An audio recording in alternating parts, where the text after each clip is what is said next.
All right, welcome everybody. I am Kelsey King. I am the ADU training coordinator for Earth Advantage and the ADU specialist designation, which is offered by Earth Advantage. And today we're here with Cole Peterson and Emily Hamilton from the Mercatus Center, and our class is the Decoding the ADU Revolution. Uh, so I wanted to just shout out, we have about 230 attendees here today. Here's a map of the profession types and where everybody is coming from. So we have a pretty good spread of folks here from across the nation. So thank you all for joining us.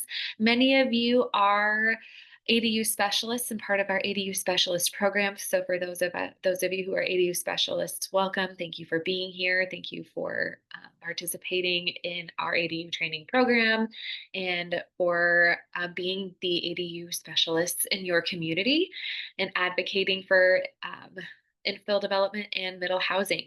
Um, Here's just a general idea of how many people are here today and from where. And um, sorry. um, and pretty good again spread from folk from places where ADUs have statewide legislation. Kind of the surprise to us today was the Florida contingent, huge registration numbers from Florida today, which is great. Well, Washington, Colorado, Oregon, and California all have statewide legislation, so and Florida does not quite yet, but a strong showing from Florida today, which shows that it might not be too far in the future for Florida. As part of our ADU specialist program, we have a couple of ADU specific trainings that we offer that provide the ADU specialist designation. So for those of you who are looking to dive deeper into ADU education, we have the ADU Academy. We have two coming up in 2026. So mark your calendars and follow us on Instagram at ADU Specialist to see announcements for those. We'll be in Los Angeles in March, and we'll be in Denver in June. And then we have a new offering that we are looking forward to implementing. We've done it a few times across the country. We've been in Arizona and Iowa doing a custom training for our All About ADU. So for those of you who are part of a trade organization, a government entity, or representing a group of government officials, or a trade association, know that you can hire us to come in and do a 4-hour presentation to your membership and your group. Depending on who you are and what trade organization you're part of, we have a few different presenters. One of them happens to be Cole, that will come in, and this training does provide the education for your group members to become an ADU specialist. So yes, um, then today, just logistics for this course. I'm just going to go back up here, where we are. For this webinar, it's obviously webinar format. So Emily will be presenting first, and Cole will be presenting second. And then throughout the presentation, if you can put your questions in the Q&A, and we will do Q&A at the end. And then this recording will be posted to our YouTube channel at some point within the next week. So you will have access to this content again. So again, thank you for being here. I'm going to stop sharing, and I'm going to hand it over to Emily.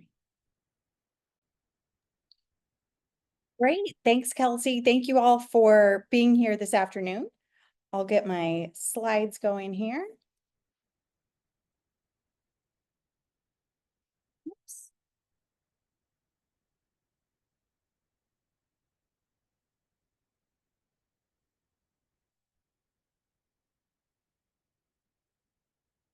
Let's see. Sorry, I'm not sure what happened to my correct screen here. All right. Does that look okay? Yep. Great. Thanks, everybody.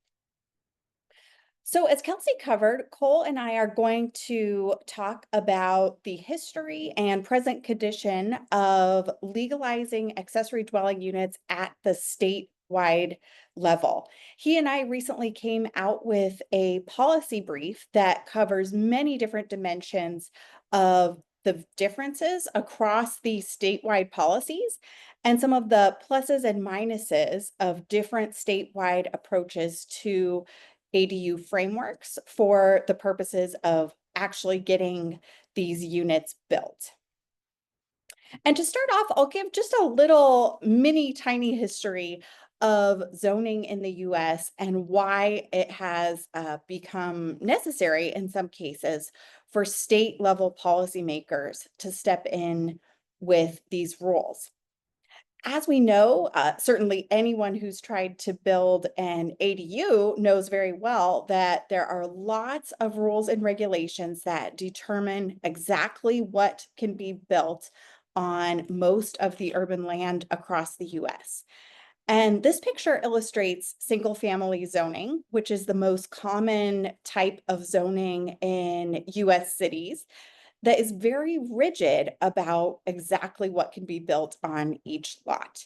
Typically, only one detached house on a piece of land of a certain size is allowed in zones of this type.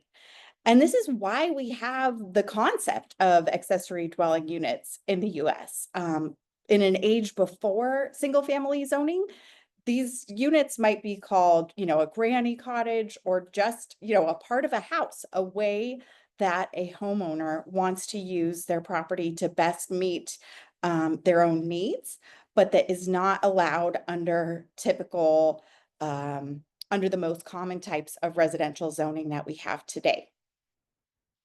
And why do we have state policymakers stepping in to address these local rules? Well, it's because localities get their authority to regulate land use from their states. Localities have no constitutionally recognized ground for determining what property owners can do with their land, but states across the country have delegated that authority to their localities generally with what's known as a zoning enabling act in most cases. And so when these local zoning rules are causing statewide problems, as they are in states across the country today, where we're seeing more and more people struggling with housing affordability and being able to find housing in the places where their best job opportunities are located, there's a clear role for states to step in with some guardrails on that authority, with statewide rules that say, here's the floor of what property owners in our state are allowed to build in terms of housing. And as we've seen housing affordability problems plaguing more and more parts of the country, and especially since the pandemic, when housing affordability issues really started spiking, we've seen a lot of statewide experimentation with rules that are intended to make it possible to build more housing at lower prices. Here's a map that one of my colleagues at the Mercatus Center put together that shows statewide experimentation, not just with ADU laws, but also allowing residential development in commercial zones, allowing taller multifamily buildings to be built with a single stair, allowing housing to be built with less parking than local rules would otherwise require, and protections against downzoning. And the states that are in the darkest color, like California, have adopted all of these policies, while those that are shaded lighter have adopted at least one.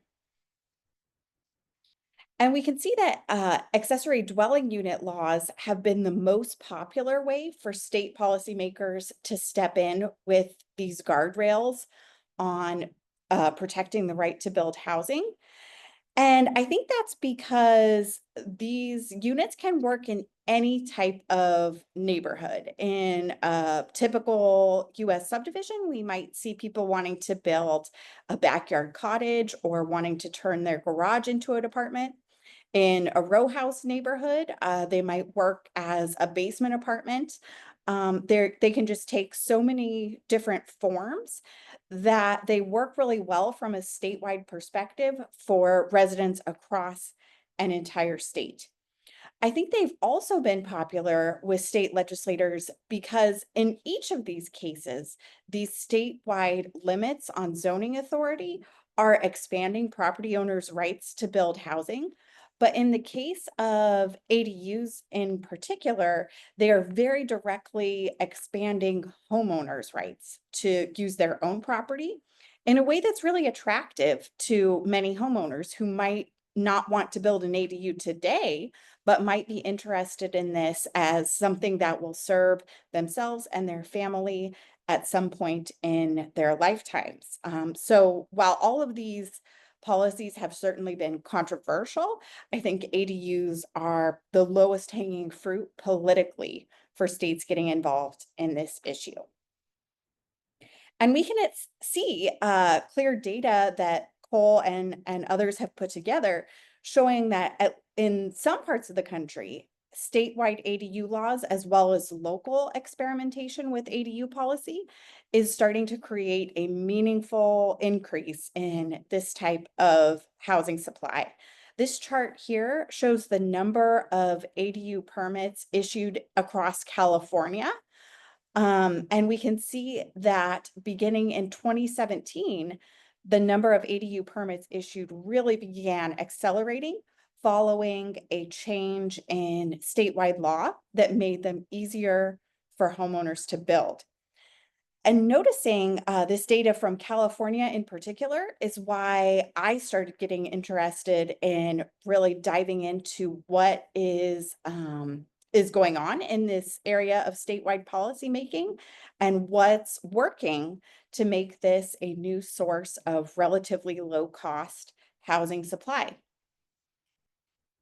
And so, in starting to research this topic, I came across Cole's great book, Backdoor Revolution, where he draws on his experience as an ADU practitioner and policy expert to look at specific policy details that make it possible to build an ADU or that might get in the way of a homeowner who wants to actually being able to get that permit to build their ADU and getting it done. And one thing that became clear is that there are many localities and states across the country that appear to allow ADUs to be built on paper. They say, you know, this is a use that we will permit or allow you to get a special exception to build an ADU, but they're not making it practically easy to do so. So I was looking at what is going on in California that has actually made that possibility a reality over time. And so I developed a framework for identifying states that have any type of broad legalization for accessory dwelling units, as well as those states that have what I call a strong statewide ADU policy, drawing on the insights that Cole spelled out in his book. And according to this analysis right now, there are 18 states that broadly allow ADUs to be built in one way or another, but only 10 of those are strong laws that really make it feasible for a substantial number of homeowners to build these units if they want to and have the funds to do so. These policy details that separate those strong laws from the ones that I would call weak ADU laws are states that prevent local owner occupancy requirements. As I'm sure many of you know, these rules can stand in the way of homeowners building ADUs, even if they have every intention of staying in their house over the long term, because they can make it harder to finance ADU construction and they can just limit homeowner flexibility in the long term in ways that they might not be comfortable with. States that have strong laws limit local parking requirements, and in most cases, ban parking requirements for ADUs in at least some parts of the state. Of course, parking requirements can be a real barrier for ADU construction because at many single-family houses, there's just not a feasible way to add additional parking at the site. The strong state laws require ADUs to be permitted by right rather than requiring homeowners to go to a what might be a contentious public hearing with their neighbors to ask for permission to build the ADU. The public hearing process can also be a barrier to ADU construction because it might require homeowners to get expensive architectural drawings, for example, in order to just have the chance of getting an ADU permit. These three laws are what Cole identified as the poison pill rules that may prevent ADUs from being built in many cases, even when they're allowed on paper. And in this strong versus weak framework, I also added whether or not state laws require localities to allow ADUs to be built either attached or detached from the single family house, because given that we have so many different types of what single family houses look like, only one of those types may be attractive to any given homeowner. So as I said, we now have 10 states that qualify as having strong ADU laws. And we've seen that as California, for example, has gone from having a weak ADU framework in 1982 when they passed their first statewide ADU law to a very strong framework beginning in 2017. We've seen a huge increase in construction as a result.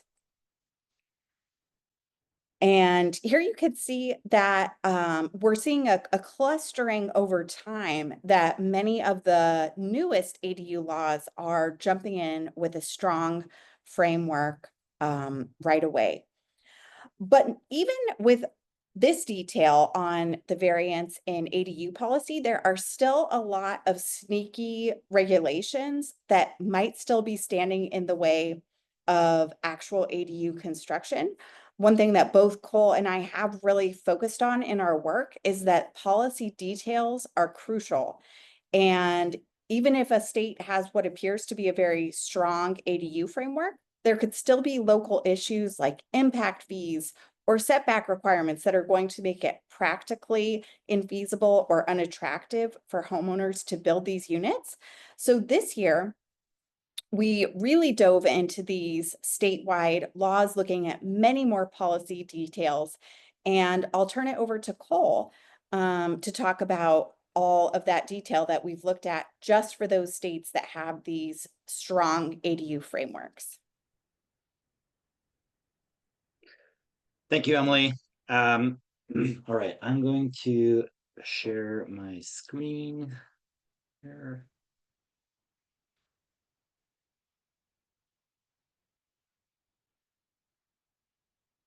Okay.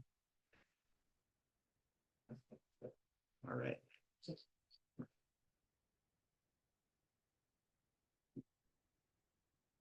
Okay, thank you, Emily. I'm now going to review the 14 new standards that we opted to cover this year in states that met the strong ADU reform preconditions that Emily just reviewed. The policies that we analyzed are directives from states to cities or subject jurisdictions. When silent on a given policy, the state is deferring to a city's authority to create ADU regulations. So we only gave credit to the states that explicitly addressed the policy in question in their statute. For example, Oregon's ADU law, where I'm from, does not mention setbacks, so it does not pass the policy threshold that we set for setbacks. However, that does not mean that Oregon's jurisdictions necessarily have onerous setbacks regulations in place. Furthermore, onerous setback standards aren't pervasive in Oregon, whereas, say, in Massachusetts, onerous setbacks are commonly present in jurisdictions. A city can opt to be more permissive than the state, but they are not required to be. For example, Oregon may only require cities to allow one ADU, but Portland and Tigard, two cities within Oregon, allow for two ADUs. In other words, Oregon's ADU laws may not fare especially well as a state based on this matrix that we did, while the city of Portland would have fared very well had we analyzed it. State legislators aren't knowingly making mistakes. This presentation is to help shed some light on best practices so legislators and advocates know what opportunities are still in their legislation. I mean, I'll just editorialize for a second and say it's amazing we're at a place now where we can do this next degree of analysis because so many states are adopting statewide legislation that's really good. And so hopefully this presentation will shed light on the next tier of regulatory opportunities that exist. I'm actually going to turn off my screen so that we can focus on the slides themselves and not my pretty little face. There we go. Okay. So here we go. Oh, how did we get? I was showing the wrong screen. I'm sorry. This is the screen I intended to start off with. Okay, so here we go. This is the policy matrix that is summarizing our findings. And so everything we're going to talk about, you can just refer to this one graphic. Emily has already reviewed the graphics that are at the top of this image. I'm going to review the policies that are at the bottom of this graphic. This graphic can be found on accessorydwellings.org. You can find it right now if you wish, but you can just follow along and refer to that graphic later.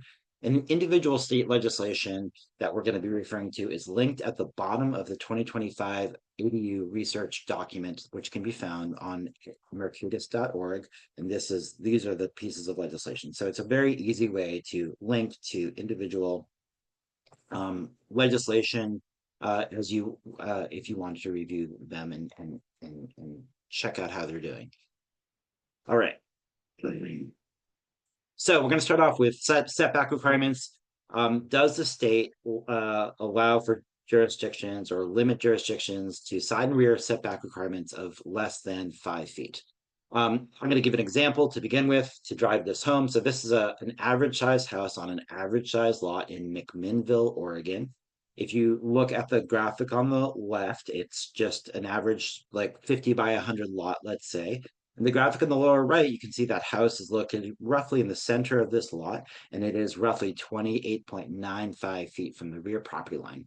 Now, unfortunately for this homeowner, the setback requirements in McMinnville are 20 feet from the rear property line. So there's only 8 feet to deal with to actually feasibly place an ADU behind the primary house and in front of or abiding by the rear yard setback, which is effectively impossible to do. There's no way you could fit an ADU at an 8-foot space, not to mention there's a firewall separation between primary house and the ADU. So they basically ruled out the possibility of building a detached ADU in the backyard. Sure, in this one site, you could possibly do a narrow shotgun style ADU in the side yard, but the idea here is we're greatly limiting the ability for people to build ADUs if you have an onerous setback requirement. And unfortunately, in Oregon, there is no statewide statutory mandate that McMinnville must have a reasonable setback requirement. So this homeowner is stuck not being able to build a detached ADUs.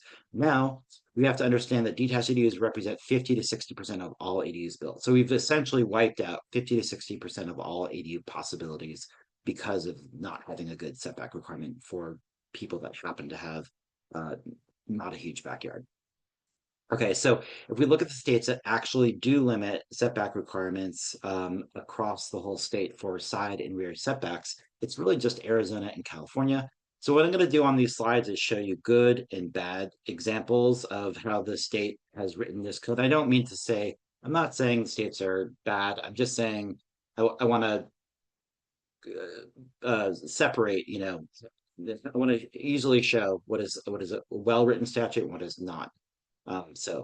So Iowa and Massachusetts essentially defer to the underlying zoning that is within that single-family zone for ADU regulations.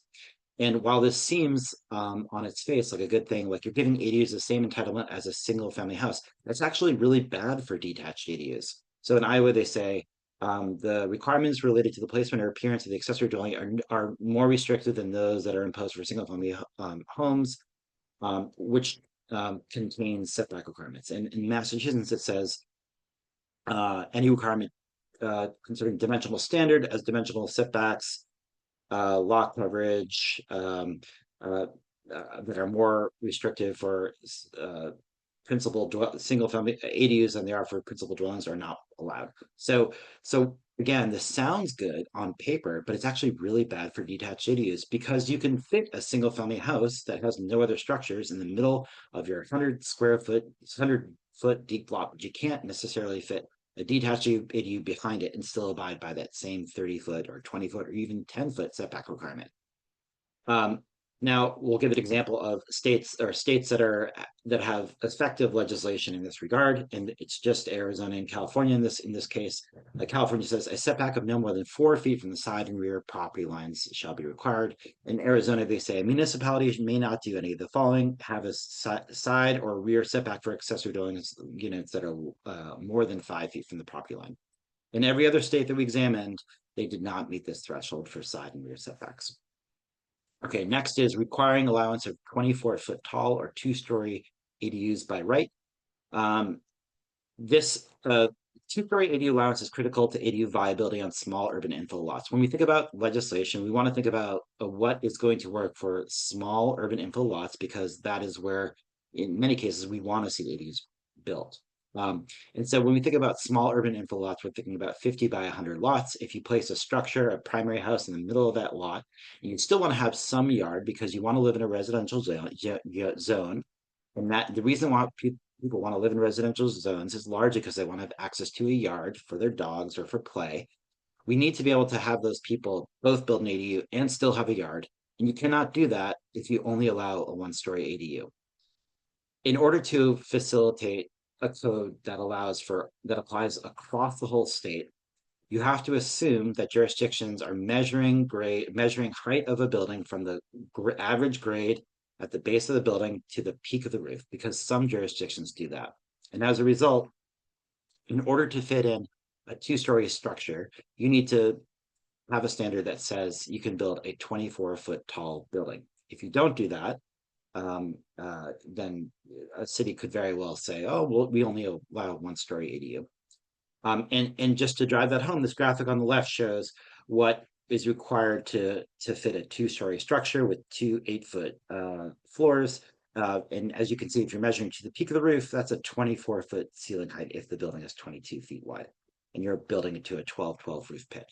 So with a bunch of assumptions here, I'm getting to the point that in order to have a standard that works for all jurisdictions, that allows for 2-story ADUs, which is what we want to make ADUs pencil in residential zones and urban infill lots, it has to allow for a 24-foot tall ADU or a 2-story ADU. And in fact, unfortunately, only one state does that. That's the state of Washington. Here's how California frames it as a bad example. It says 18-foot.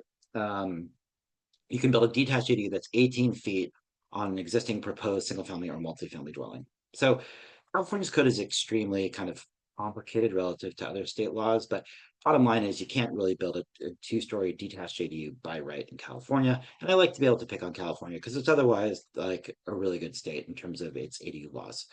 So here's Washington, which is kind of the best case scenario. It says, though city or county may not establish roof height limits on accessory ADU of less than 24 feet. Okay, pretty simple stuff. Just giving these examples so you can see how simple it is to make these requirements work for everybody. Okay, the next standard is square footage size allowance that would allow the owner of a 1,000 square foot house to add an ADU that is greater than 600 square feet. So if we look at mid-century homes, a lot of them in the 1950s were 900 to 1,000 square feet. So we're assuming that somebody has a 1,000 square foot home, and we're assuming that somebody wants to be able to build a ADU that can house 2 people, a couple, because that's a common demographic. People oftentimes want to build a dwelling that has at least 1 bedroom, and I'm suggesting that as a best practice, in order to achieve that, you want to provide a minimum threshold of at least 600 square feet in order to do that. Not too much to ask. We don't want to penalize people who have small homes. We want them to also be able to build ADUs that are reasonable and desirable, pencil, etc. This is an example of a roughly 600 square foot ADU. So you can see what it looks like. It's not huge, but it's good enough for 2 people. It has a 150 square foot loft up above that sleeps 2 people, and a 400 square foot great room below. In the states that have a standard that allows for that are as follows. Although all the ones that say yes allow for it, all the ones that say no do not necessarily expressly allow for this. Maine, Massachusetts, and Oregon do not expressly allow for an ADU of that size. Here's how Mass writes it, and this is a great example here of how one word can make all the difference. Mass says the ADU may not be is not larger than 1/2 the size of the principal dwelling, or 900 square feet, whichever is smaller. That's the key word. And Iowa says almost the exact same thing, but changes one word. An accessory dwelling unit shall not exceed 1,000 square feet or 50% of the size of the single family home, whichever is larger. That's all they did. They changed the word smaller to larger, and all of a sudden Iowa has a code that's going to allow many more percentage of people in the state to build ADUs than Massachusetts does as a result of that one word. Okay, next is preventing local regulations that require the ADU to match the single family house aesthetically. The reason that this is problematic in places that do require matching is that it could prevent modular or manufactured ADU options from being viable, which is like a potential way to create ADUs at a lower cost. Also, by requiring matching of the primary house to the ADU, that makes ADUs more expensive to both design and build. Furthermore, what if your primary house is really ugly? Do you have to match that? So here are the states that prevent that: Arizona, Arkansas, Iowa, and Montana. And here's how Arkansas frames this particular element of their statute. It says a municipality shall not require an accessory dwelling unit to match the exterior roof, design, or finish materials of the single family dwelling. This is not rocket science, people. This is pretty simple stuff. One sentence. Okay, next we're moving on to policies on infrastructure and fees. This policy that we examined requires the allowance of a shared water and sewer lateral. And so I'll explain that for a second. So here's an example of a city, St. Paul, Minnesota, which is not one of the states that we examined, but an illustration of a bad practice where St. Paul says, if you want to build an ADU, it's a separate building from the primary dwelling unit if it's detached, and therefore we require separate water and sewer connections that are not connected to the existing principals, existing water and sewer connections. Now, thank goodness, most of us don't live in places like St. Paul that would require this, but some people do. And so we want to design a statewide policy that says there cannot be a policy like this, like St. Paul has in our state, if we want to see ADUs. Why? Because this costs $10,000 to $30,000 just to do a new dedicated sewer lateral out to the sewer in the right of way, because you have to dig up, you have to close down the street, dig up the street, dig down 20 feet, tie into the sewer main. It's quite a onerous process. I've been through it. So here are the states that require the allowance of a shared water and sewer lateral. That is Arkansas, California, Iowa. All other states don't expressly state that a city can't require that. So you could have a Minneapolis, St. Paul in your state, and your state law would not protect you. Arkansas writes it this way: a municipality shall not require water and sewer, a separate water and sewer from the primary structure. Okay, next is a very similar concept, but this is requiring the allowance of a shared metering for electric, water, and gas. And this is, if you're a homeowner and you wanted to be able to have a single electric meter that served both unit A and unit B, instead of having to put in a secondary meter that would provide a dedicated meter read and dedicated electrical count for unit B, which I say as a homeowner, I'm sorry, as a consultant, I'm like, you should put in a separate meter on your ADU, because it's easier to administer that unit's electrical bill. But we want to give homeowners the flexibility not to do that in order to save $5,000, in order to save, say, $10,000 if you're not wanting to put in a new dedicated water lateral line out to the street, because again, you'd have to close down the street. So only the state of Iowa has this standard in place that protects people from the ability for jurisdictions to step in and say you must have your own electric, water, and gas meter for your ADU. This is what Iowa says about that. Single-family residents may share utility lines with the accessory dwelling unit. Very simple stuff. Okay. Preventing the state preventing from requiring street improvements for ADU permits. This is to say, if you're building a home and you live on an unimproved street, the jurisdiction cannot tell you that in order to build an ADU, you must do street improvements, which are improving the sidewalk and improving the putting in curbing on a street that doesn't have those already. Here is an example of what that looks like. In the upper left image here, we see a picture of a curb cut and curbing, and we see a sidewalk. This was, unfortunately for this homeowner who built an ADU well before ADUs became popular in Portland in 2004. This homeowner had to install street improvements, which are quite expensive, even though the rest of the street was unimproved. And just as a point of reference, if you did not want to put in street improvements, but you wanted to pay a fee in lieu, the comparable fee in lieu cost that the city would charge you would be $750 per linear foot, which on a 50 foot of street of frontage would cost $37,500. So $37,500, quite a bit of money, and it's more expensive if you actually do the work, because it's quite expensive to put in curbing. It's quite expensive to put in sidewalks. It's quite expensive to do all this work that's in the public right of way. So we don't want to have jurisdictions given the entitlement to charge these fees if we want people to be able to build ADUs at a reasonable cost, especially if we're talking about garage conversions or basement conversions or really affordable ADUs. The street improvements themselves could be just as expensive as the ADUs in some cases. So in examining the states that prevent that are Arizona, Arkansas, Iowa, Montana, and Washington. Here's an example of how Montana writes it. Montana, a municipality may not require improvements to public streets as a condition of permitting an accessory dwelling unit. Very simple stuff here.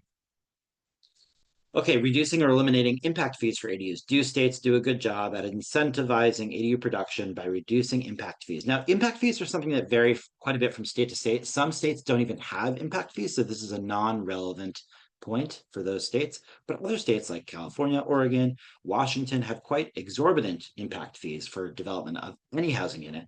And so as a policy matter, if you want to incentivize ADUs, you want to reduce those impact fees because it's a disproportionate regressive standard to charge an impact fee for an ADU that's comparable to a single family home, since ADUs are so much smaller and have so much less impact than a single family home.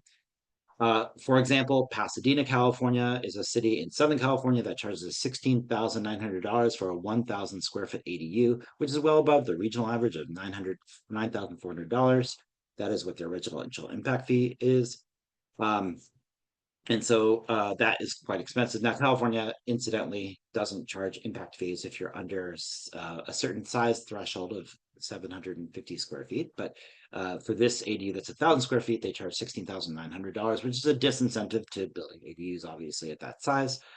And so the states that have some kind of reduction or elimination of impact fees for ADUs are Arkansas, California, Montana, and Washington.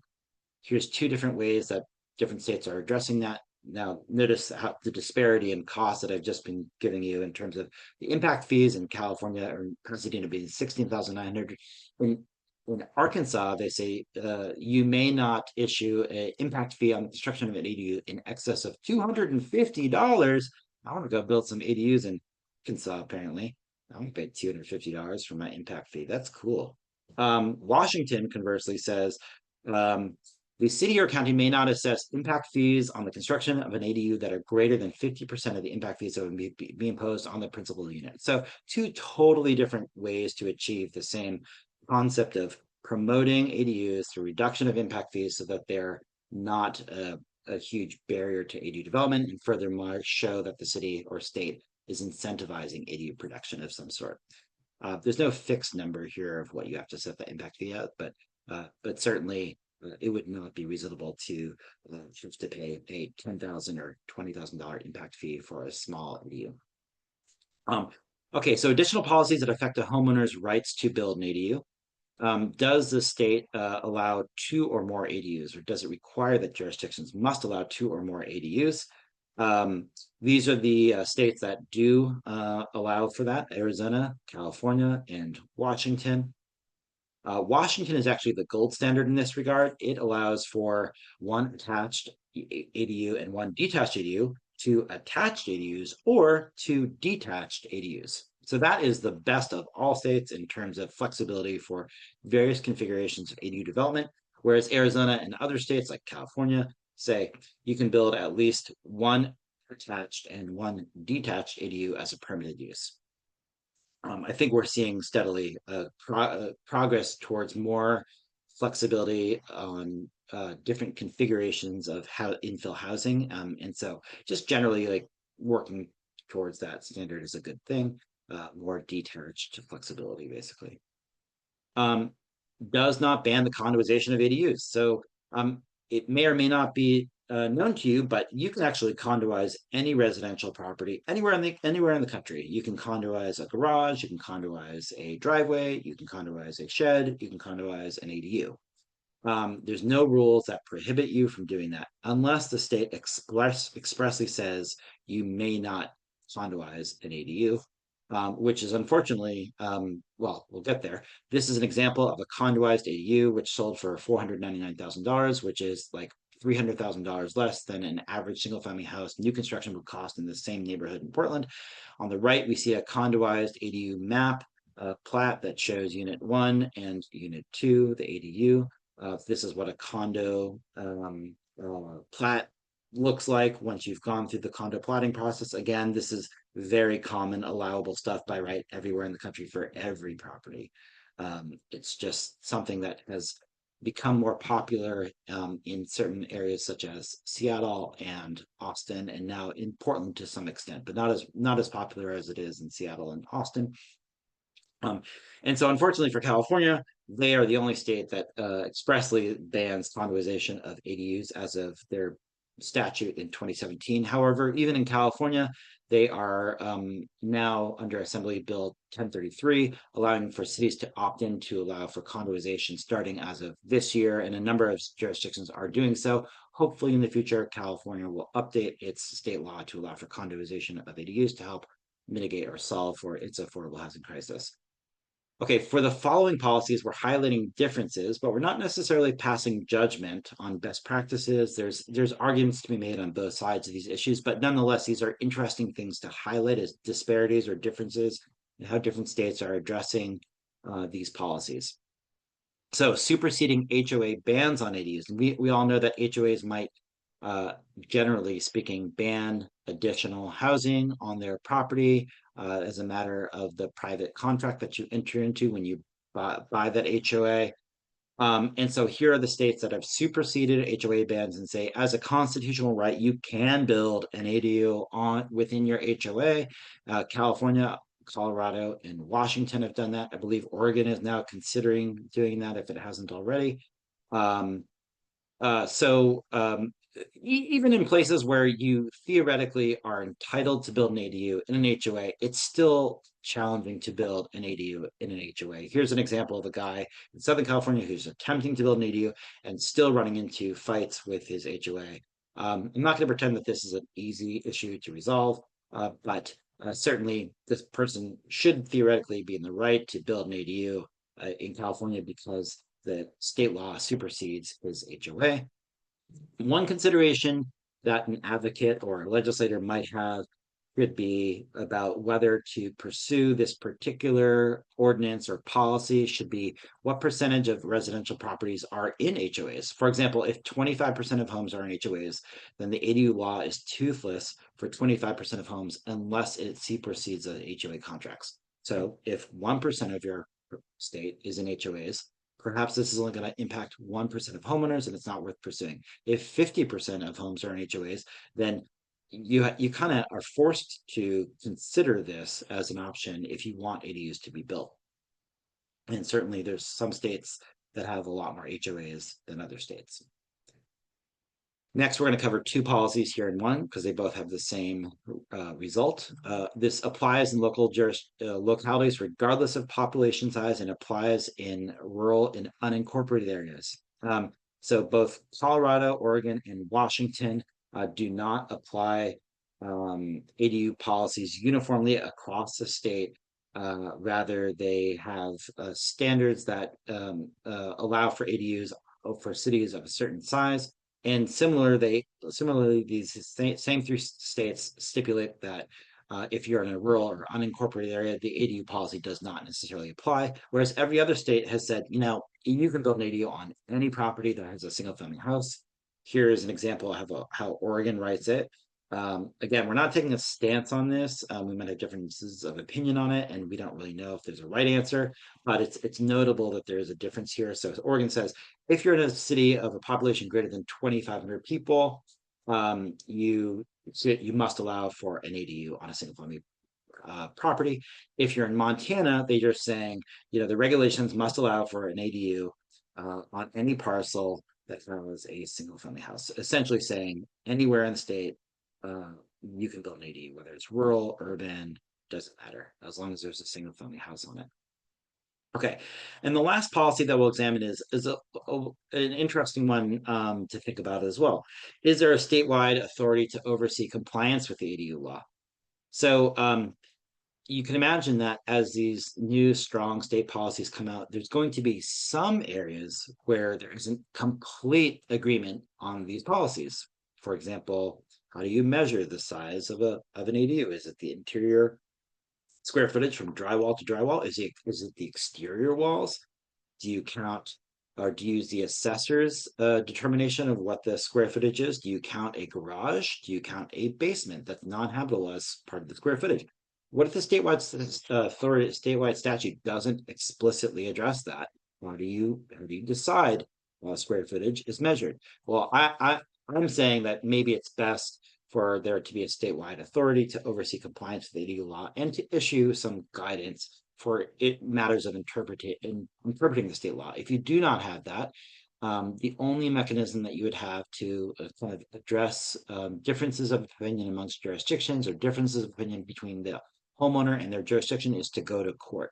So it's kind of compelling you to go to court to litigate the interpretation of state law, which I don't know if that's the most efficient way to deal with these issues. So is there a statewide authority to deal with compliance or oversee compliance with the state ADU law? California, Colorado, Massachusetts, Oregon, and Washington all have that. Here's an example of the various institutions that play that role in those 5 states. The California's Housing and Community Development, Massachusetts Executive Office of Housing and Livable Communities, Colorado's Department of Local Affairs, Oregon's Department of Land Conservation and Development, and Washington's Department of Commerce. Okay, so I'm going to stop talking now and hand it over to Emily to make some closing remarks. Emily, I'll just keep my screen up. Perfect. Thanks, Cole. Yeah, I just wanted to close out with a little note of optimism here. I first started looking at statewide ADU laws systematically in 2023 when we did the first version of this policy brief. And back then, there were just 13 states with any type of ADU law, and only 2 of those had all of the factors of a strong ADU law. So that's no owner occupancy requirements allowed, no parking requirements allowed, allowing ADUs only by right, and allowing both detached and attached ADUs. And when Cole and I did our analysis, including this much more detailed analysis this year, we see that there are 18 states adopting these laws and 10 of them are strong. So states have both strengthened their existing ADU frameworks and adopted them for the first time in big numbers over this short time period. We're also seeing really positive examples of states learning from one another. For example, the Iowa and Arkansas laws that passed this year were pretty clearly based on Montana's 2023 law. So state policymakers are seeing what their colleagues in other states are doing and using that as a model to create ADU law that's really going to work for their constituents. So thanks again and look forward to your questions. And I'll make a few closing remarks as well. Oh, sorry. No worries. So this is kind of maybe more of an advocacy lens on statewide legislation, things that we've observed. So cities can play off of states and states can play off of cities. This has happened really explicitly in Oregon, where the residential infill project was Portland's local middle housing regulations, and that was initiated back in I think it was 2015. And it took 5 years and 12,000 public comments to pass. Meanwhile, Oregon's House Bill 2001 was initiated in 2019, and it was completed in one legislative session. It applied Oregon-wide, and it was more permissive towards middle housing than Portland's residential infill project, which compelled Portland to then go in turn and make its standards even more permissive to comply with the state law. But Oregon state law would never have happened had it not been for the municipality kind of serving as the testing grounds for these policies and their analysis and the research and the reports. So both entities have a role to play, but there's no question that state law is more effective in terms of scale and length of time that it takes to actually put into effect these regulations. I would recommend states and advocates start off with very strong reform proposals out of the gate. Whittle them back as you need to. Start off with some things such as 2 ADUs, which surprisingly are not that controversial, even though you would think that would be very controversial. It hasn't been in the states that have done it. So suggest 2 detached ADUs out of the gate, see what happens. And if you have to whittle it back to 1, well, you've still done, still won in some ways.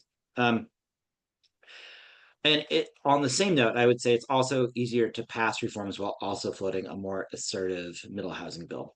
We've seen this happen in numerous states over time. So maybe one more aggressive piece of legislation that allows for fourplexes everywhere is floated out there, which should really be allowed, but it's going to be more controversial than just allowing this little cute ADU or 2 to be built on the same property. So those are my closing remarks. And I'm going to hand it over to Kelsey to help us out with Q&A.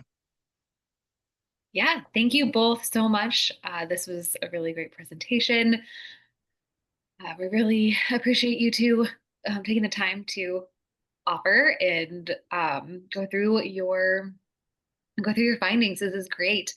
Just a reminder to folks that we will be posting this recording on YouTube, our YouTube channel. So I will send out the link to that after this class so that everybody will have access to it. And it is 10:54 for those of you who need to leave at 11. Please feel free to do so. Again, I will record the entirety of the Q&A session, and so you will have access to that once we post it on YouTube. The first question that I'm getting is we have 11 questions, so I think we could probably get through most of them pretty quick. Your position paper is published where? It's at mercatus.org. If you search for taxonomy of state accessory dwelling unit laws, I think you'll find it pretty easily. But maybe we could also send around a link to the policy brief. Great, thank you. From Vidila.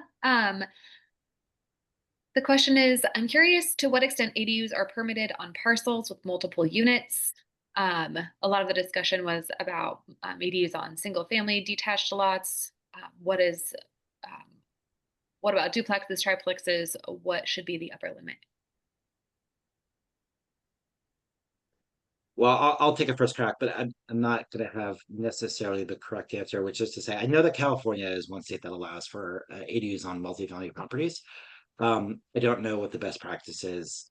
It's a debatable topic. There's a lot of kind of um, uh, interesting kind of conversation about the role that ADUs are going to play in the new kind of architecture of urban planning pertaining to middle housing. If you allow for 4 units per property, do you need to even call something an ADU anymore? Maybe we'll get to a place in the near future where that concept doesn't even really have much pertinence. For example, in Portland, you can build what's called a detached duplex now, and you can get your system development charges waived for it. So does an ADU even play any particular role anymore? What is the reason for having an ADU? So as you get more and more sophisticated with middle housing policy, ADUs per se kind of dissolve into that broader context of middle housing entitlements. So that's a kind of a weird, wonky answer. But Emily, what do you think? Yeah, I agree. Hopefully we'll get to the point where we don't need the concept of ADUs anymore. But the one thing I'd add is that it's also worth thinking about allowing ADUs in commercial zones where other residential uses are not allowed.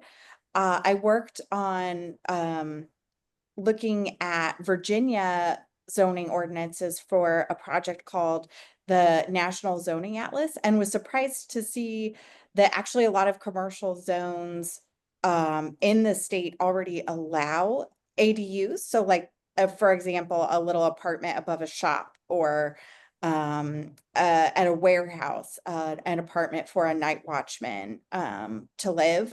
So thinking about ADUs in places that might not come to mind as the stereotypical ADU is important as well. Great. Thank you. Danny Z is asking if there is a shortcut way to find out which cities and jurisdictions have favorable ADU laws.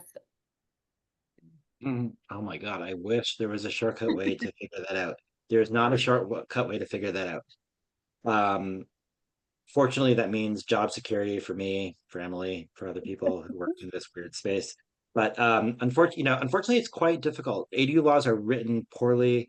For example, it might say you have to abide by your setback requirements, and it's like, well, what's a setback requirement? You have to know how to read into the setback table and figure out what zone you're in, what the rear yard and side yard setback is for that zone, and say, okay, that's acceptable. So like, that's not easy to analyze at all, and no AI system can do it, unfortunately. So no, there is no shorthand way to determine whether or not a given municipal ADU policy is strong. It's a little bit easier to do at the state level, I'd say, than at the municipal level, as you get into the details of like, how do they measure height? How do they measure size exactly? And what does that mean? Um, that's my answer. Emily, what do you think? Yeah, I was just talking with someone recently about what are the localities that have the best policies, and I think we could name a few, but it is not easy to look at these at the local level by any means. The National Zoning Atlas does have some high level information about ADU policy in the localities it covers, which is a lot of them. But for something like setbacks for an ADU, you're really going to have to dig into your own ordinance. Yeah. And I guess I'll just put out there like, one of these best practices we didn't talk about today at all, but it's in my book, is like, as a municipality, please make your ADU regulations readable to human beings. Like, make it simple. Like, do they have to be so difficult to penetrate? No, they do not. You can make it simple. There's examples out there. There's a lot of examples in California, like San Jose does a great job. Follow San Jose's lead on that. So it would be great if ADU regulations were easy to at least understand what they were, let alone decipher whether or not they were good or bad regulations. Thank you. Um, do you feel like cities use lot coverage to um, hinder ADU legislature building? I think that's one for Cole. I'd say lot coverage is one of these ones that's written differently in every jurisdiction. So sometimes it's about how much yard do you preserve in the backyard or on the property. Sometimes it's like you have to preserve a 12 by 12 square. Sometimes it's like you have to preserve 20% of the area that's behind the back plane of the primary house. Sometimes it's you can build no more than 50% of your lot covers 15, no more than 50% of your lot in lot coverage. Bottom line is there isn't a single way that everybody that describes lot coverage standards, and I don't have enough breadth of knowledge to know to give you a rule of thumb as far as like how that applies.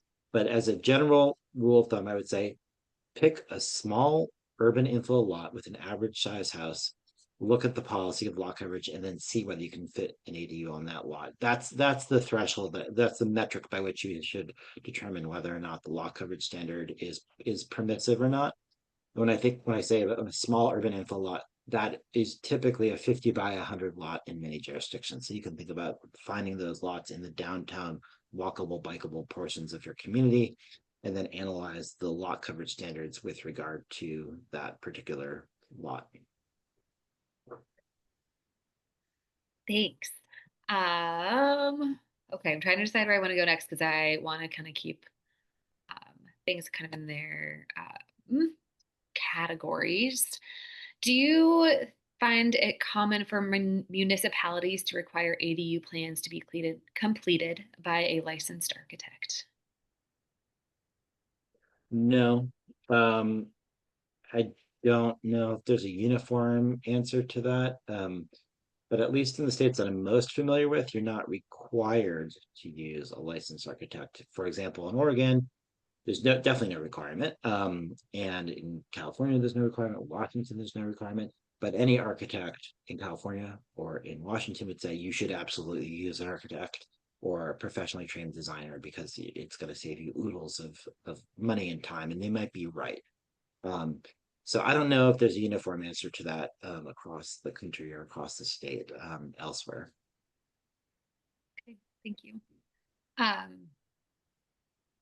There's a couple people asking for specific statewide rules and clarification, but I feel like those states don't have a strong showing here in this moment. So that might be like an email question um, directly to Cole and Emily if you'd like to do that. Um, and then are there some policies like sunset clauses that are relatively inoffensive and make the state legislation easier to pass? Yes, the one example I'm familiar with is sunset clause that was passed in California for their owner occupancy requirements. They said there wouldn't be any owner occupancy requirements for the next 3 years or 5 years in 2017 or 2018 or 2019. I forget which year.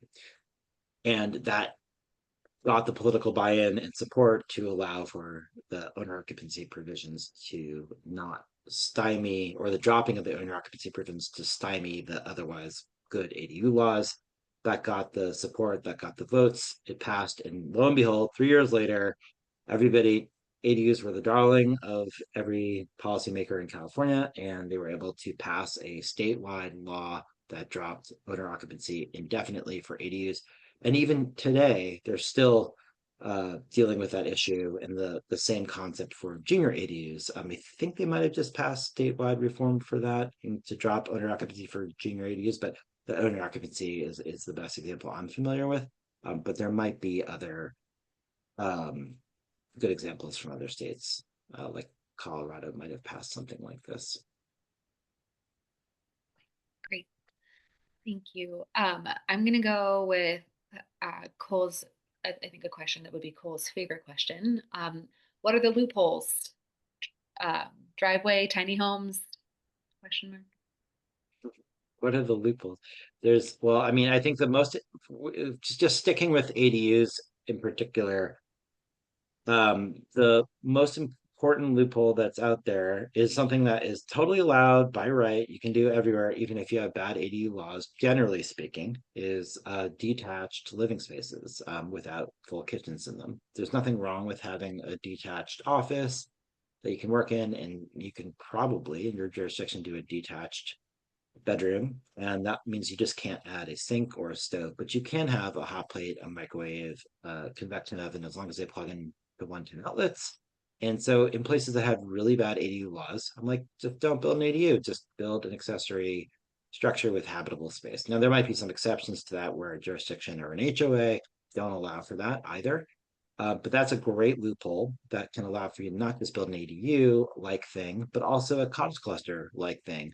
If your jurisdiction doesn't allow cottage clusters. Oregon allows cottage clusters by right. We're the only state that does that, but every other state in the country, you could build multiple accessory structures with habitable space in them by right now. Yeah, just underlining what Cole said. Oftentimes, the only like real illegal part about an ADU in many jurisdictions would be the second 220-volt stove outlet for a stove. So, like, I mean, that just kind of underscores how silly it is that like we're regulating how many 220-volt outlets can be on a property. But I absolutely agree that just thinking about housing in a little bit more creative way is really the answer to solving our overall shortfall. Thank you. I do want to touch on this again. It's 11:06, so I just want to get a little bit respect of people's time, but I do want to talk about financing a little bit. Um, so there are a couple of questions about financing or programs that have been most successful in getting more ADUs built, and then also perhaps touching on the Supply Act HR Bill 4479. Do you guys want to talk about that and whether or not you are keeping tabs on that and what you? Sure. Personally, I don't work much on the financing side of things, but recognize that it's incredibly important. Um, I do think there's a kind of a fine line between identifying ways to finance ADUs, like some of the more recent FHA loans that allow homeowners to qualify partly on the basis of their projected rental income from the ADU, which I think could certainly make sense and help out a lot of people. Sometimes we see localities getting into the business of subsidizing ADUs. I do have some concerns with that approach. This might be an area of disagreement. It's not something that Cole and I have talked about before. But there's so much need in the housing space that I like to see scarce subsidy dollars targeted in a way that they are really going to flow to the lowest income renters most in need, rather than some of these ADU subsidy programs that might largely benefit homeowners. But I'll turn it over to Cole. I'm sure you know much more about the financing side of things than I do. Well, I'll speak briefly to financing, which is like there's definitely incremental policy happening within GSEs. Fannie Mae and Freddie Mac. Fannie Mae just announced something last week that allows for ADU income to be classified towards your debt to income ratio. That's great, but it's very incremental. Won't allow for you to actually build an ADU. It's not a construction loan program. It's just for if you have an existing ADU, you can refinance using the income that you get from the ADU, or you can do an addition. Um, with the money that is counted from the rental income. So it's not really helping solve the issue of creating new ADUs yet, nor is Freddie Mac's program. So There's incremental things happening at the federal level. There's still so much opportunity for experimentation and entrepreneurial energy to be put into better financing options. Right now, it's still kind of the same old financing options that people have been using for the last ever, which is HELOCs, cash savings, personal loans, lines of credit. And then there's a couple national entities that are doing some innovative second position loan programs that I won't drop their name, but they are doing second position loans based on the after rehab value of the ADU. And that's really cool. We need to see more experimentation going on with that nationally and locally through credit unions and local banks that really are trying to. I think one of the things I see happening that's really great now, I'm seeing it in Maine and New England, Vermont, Massachusetts, is local banks partnering up with jurisdictions to subsidize ADU development through a low interest loan if the ADU will be rented out at 80% or 100% AMI for a period of 10 years or a period of 5 years. And Napa's ADU, affordable ADU loan program is the best program in the country for that, I think. And so we're seeing more experimentation of that kind of public-private partnership come into play, which is awesome. But yeah, generally speaking, financing is not resolved, and there needs to be a lot more experimentation there, all the way up and down the chain. Great, thank you. Just thinking, looking through here. Just one more kind of question on financing, but I don't want to get too far into this, into the financing piece. But have you heard about getting financing for a second ADU? Repeat the last part again. For just getting financing for a second ADU, is it hard? Is it Oh, possible?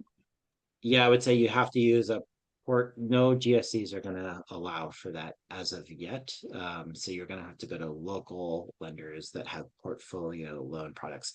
But certainly a local portfolio lender, like a local credit union or local bank, absolutely will finance multiple ADUs, but or multiple, middle housing units. But it takes kind of a relationship with that local portfolio lender, meaning portfolio lender is a lender who keeps that loan on their books and doesn't sell it to Fannie Mae or Freddie Mac. So it limits the pool of potential lenders, but those lenders absolutely understand the local market and what those zoning entitlements are. So they're the kind of the lenders that most people who do development work with when they're doing kind of innovative development rather than using Fannie Mae or Freddie Mac programs. Great, thank you. Um, Thomas is asking about off-street parking, and was that kind of addressed in your presentation about the effects of off-street parking or street parking? Yeah, that's definitely off-street parking requirements are right up there in the most common laws that can block ADU construction. And that's why we included statewide frameworks that only strongly limit any local off-street parking requirements for those states to qualify as strong ADU laws. Great, thank you. We have time for one more question. Um, can you state generally the purpose for all the regulation, such as the use of utility, waste water for safety? In your opinion, why the strict regulations?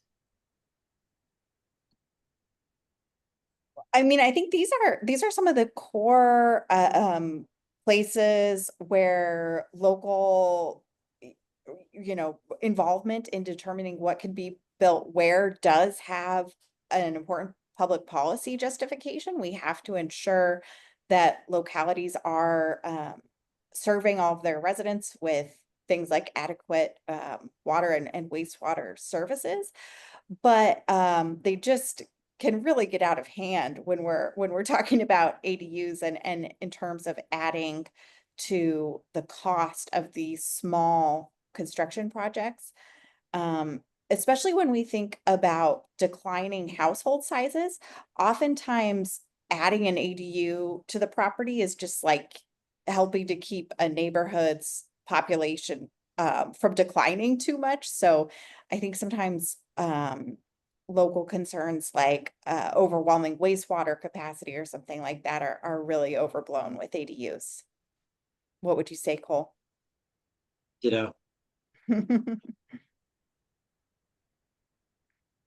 All right. Well, I think we're going to end it here. Thank you all so much for joining us today. And thank you again, Emily and Cole, for putting this together and for putting this paper out into the world and um, advocating for more housing. We will Thanks, be everybody. yeah, thank you. thanks, everyone.